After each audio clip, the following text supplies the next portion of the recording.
Hello friends, welcome to our channel. টিএইচই শব্দটির উচ্চারণ নিয়ে অনেকের মনে কনফিউশন আছে।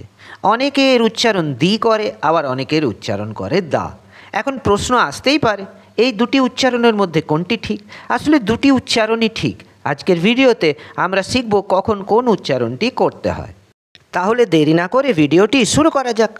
ইংরেজিতে টিএইচই একটি ডেফিনাইট আর্টিকেল, যার উচ্চারণ নির্ভর করে পরবর্তী শব্দের শুরুতে কী ধ্বনি আছে তার উপর।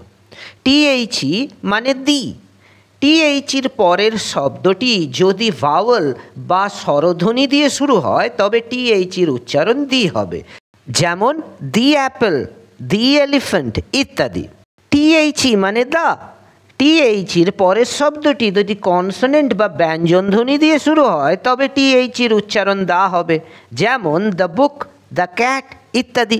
তাহলে বুঝতে পারলে টিএইচির উচ্চারণ কখন দি হয় আবার কখন দা হয়।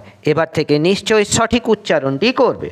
আজ এই পর্যন্তই। ভিডিওটি থেকে কিছু শিখতে পারলে একটা লাইক করে দাও, বন্ধুদের সঙ্গে ভিডিওটি শেয়ার করে দাও।